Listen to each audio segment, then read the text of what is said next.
หมดแล้วร้านที่อุตส่าห์สร้างมากับมือไหม้หมดเลยหมดแล้วโอ้ยทำไงดีวะตายแล้วโอ้ยช่วยด้วยช่วยด้วยโอ้ยแย่โอ้ยไปไม่ได้ไปดับเร็วไม่มีใครเรียกรถดับเพลิงบ้างหรือเปล่าคะพี่พาทียังมันจ้ะอ้าวทำไมล่ะคะก็เพราะว่าทั้งหมดเนี่ยมันเป็นแผนของพี่เองอะสิ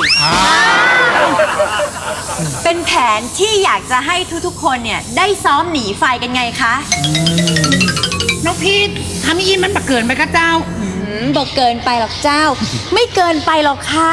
คิดดูที่เราทำลงไปเนี่ยเพราะว่าเราเนี่ยหวังดีกับทุกๆคนนะคะถ้าเกิดไฟไหม้ขึ้นมาจริงๆทุกคนจะได้หนีไฟไหม้ออกมาอย่างปลอดภัยอย่างนี้ไงคะ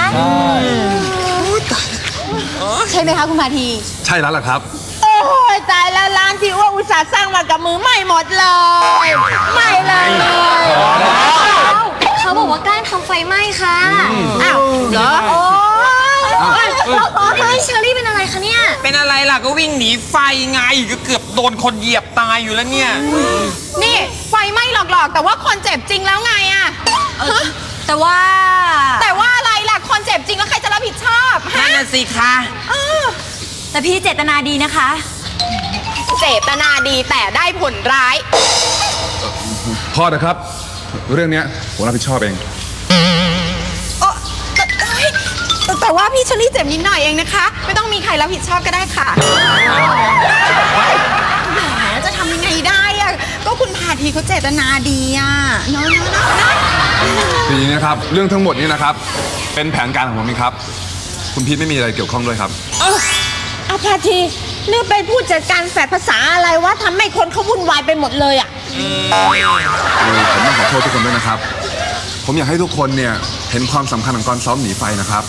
แต่ไม่คิดว่าเรื่องมันจะบานปลายไปขนาดนี้เอาครับรีบพาพี่เชอรี่ไปโรงพยาบาลกันก่อนดีกว่าครับเดี๋ยวพี่เชอรี่จะการเชิญล่วงไปเร็วระวังนะคะพี่เชอรี่ตายแล้ว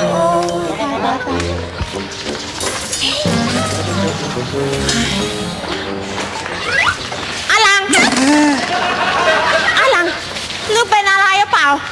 ว่าวิ่งออกมาว่าไม่เห็นหรือว่าตกใจแทบแย่เลยอะเจ๊ง้อเป็นห่วงหลังเหรอครับ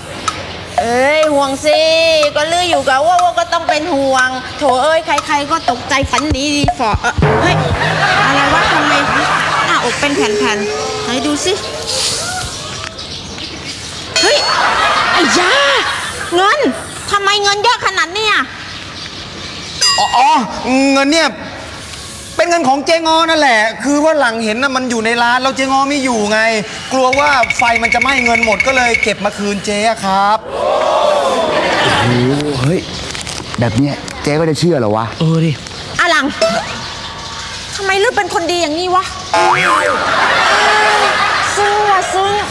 เลือเป็นห่วงร้านอ้วแล้วยังเป็นห่วงเงินของอ้วอีกเก็บเงินมาให้อ้วลือเป็นคนดีจริงๆอ้วไม่ไล่ลือออกละจริงเหรอครับเจ๊ง้อเจ๊ง้อครับรังมีอะไรจะบอกเจ๊ง้อครับมีอะไร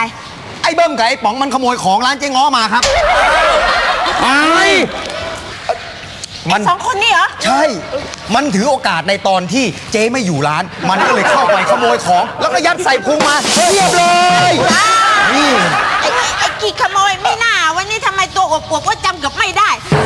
จัดการหรือสองคนคือไอ้หลังมันก็ขโมยครับไม่เชื่อหลังอีเป็นคนดีไม่ต้องมาใส่แทนเลยกูจัดการกับเรื่องเอาไปใส่กันไปจัดการมาเลยครับเจ๊เดี๋ยวหลังเก็บเองครับเดี๋ยวหลังเก็บไปให้โอ้ยโชคดีจริงๆที่ยังเซฟก๊อกสองไว้นี่แหละเงินเดือนของไอ้หลังทั้งเดือนซ้อมบ่อยๆแล้วพี่พาทีหลังรวยแน่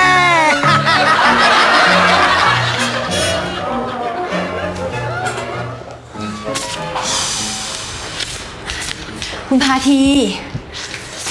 คุณเป็นยังไงบ้างอ่ะ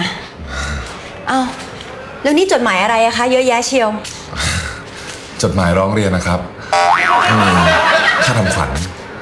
ค่าเสียหายแล้วก็อันนี้ค่ารักษาพยาบาลครับโอ้คนร้องเรียนกันเยอะขนาดนี้เลยเหรอ5 คนครับ5 คนที่ร้องเรียน 5 คนที่ไม่ร้องเรียนครับ ที่เหลือเนี่ยร้องเรียนกันหมดเลยครับ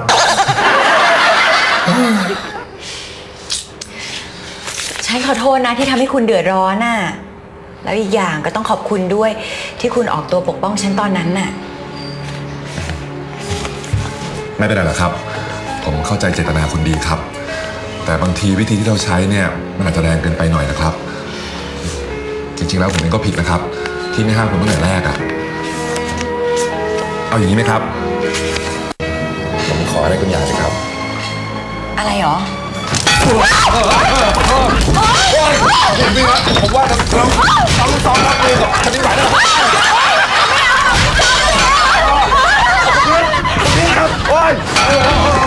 เป็นคนไล่เกินไปเหมือนไม่แคร์กันเท่าไร นี่พี่สนติดหนี้พนันมันเป็นล้านเลยเหรอครับ แต่สนนะเขาเป็นคนดีนะเขาไม่เคยทำให้ฉันเจ็บช้ำน้ำใจเลย แล้วเรื่องที่น้าสนน่ะแอบด่าน้ามาลีรับหลังว่าอีแกงำเหงอะเงอะงะงี่เง่าอ่ะแล้วตอนที่พี่สนมาแอบขอยืมเงินพี่ล่ะคะ แล้วตอนที่น้าสนแอบไปมีกิ๊กอยู่แฟลตอื่นล่ะคะ แล้วช่วงนี้ที่น้าสนกลับบ้านดึกๆๆทุกคืนล่ะครับ ไอ้สนเครื่องประหารหัวสุนัข